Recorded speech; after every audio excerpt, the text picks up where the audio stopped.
how does a great learning experience deliver value to the business?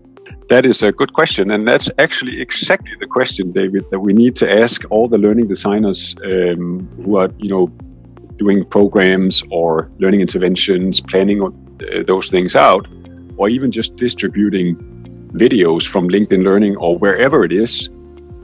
Training has to come with that question. Learning has to come with that question. How is this going to provide value in the business after people have taken it?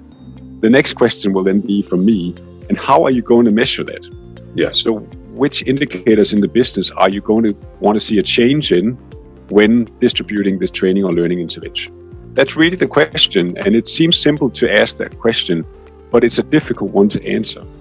Yeah. That requires that person who is designing the program knows what's available, what can I actually measure?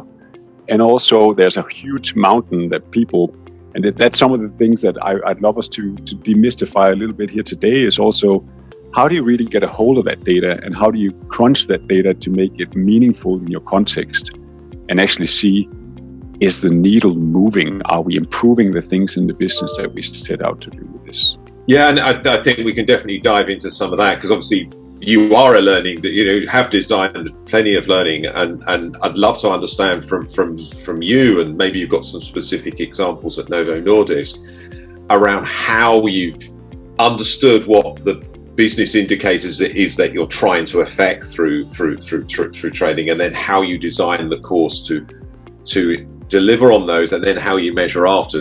It would be great to see if you've got some examples around that. Yeah, well, we definitely do. And I think it's I can't get completely specific, but we can make a couple of examples of, let's say you've got a lean training that you want people to go on. Yeah. Now, lean, obviously we need to go in and ask the subject matter experts, because I'm not a lean expert, which measurables. And luckily, within the lean framework, we've got a lot of measurables like waste, time, all sorts of effectiveness measures that's actually already being done when rolling out lean, right? So if you want to train people on, let's say, eliminating waste, that would be one module that you'd say, this is what we need to get people better at. It's so easy to think, how can we get a baseline on that, saying, what are the numbers? What do they look like today? Are we measuring waste? Hopefully we are. If we're not, then let's get started doing that. That's the first conversation we will have.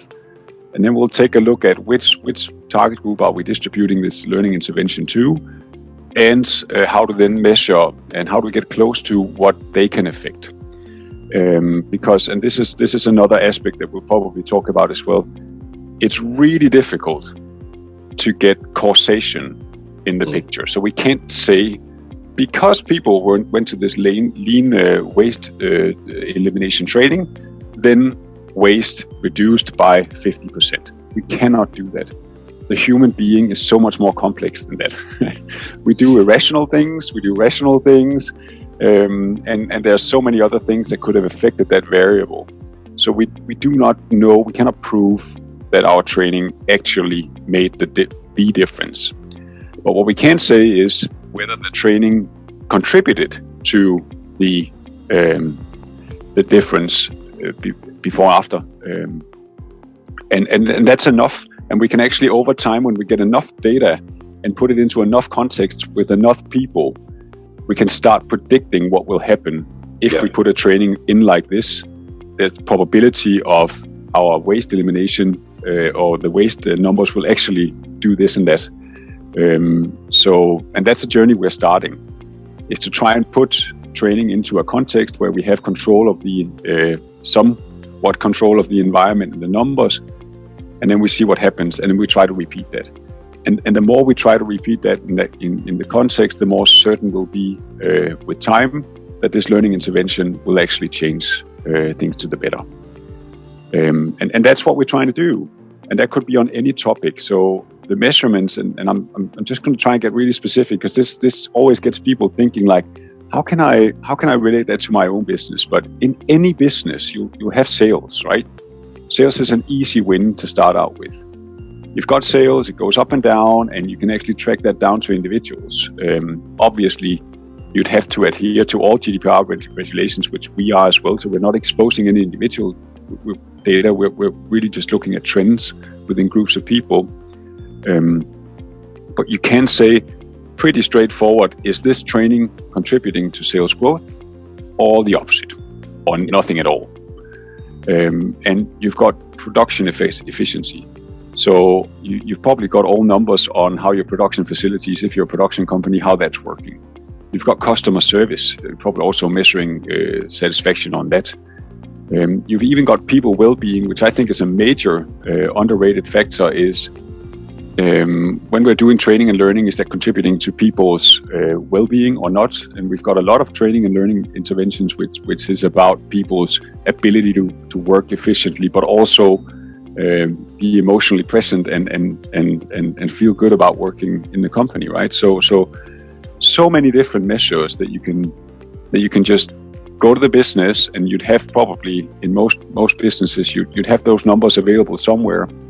So you need to make friends within IT quickly, within the data science community if you've got one of those.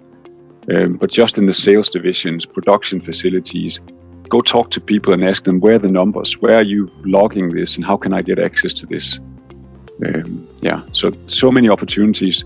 When you then got a list of measurables that you can go to your learning designers and say, guys, when we're doing training within project management, these measures could actually be relevant for you guys to include. Or if it's a lean training or something else, that will get learning designers thinking, because I think that is probably the biggest hill for us in the learning community in general, is we need to start thinking about these things when we design learning and training. And it doesn't have to be super complicated. In this series, we will be speaking to a range of senior leaders who are pushing a data-driven and digital HR agenda. Make sure that you subscribe via your podcast app of choice, and also via our YouTube channel for free and regular interviews with the digital HR leaders of the future.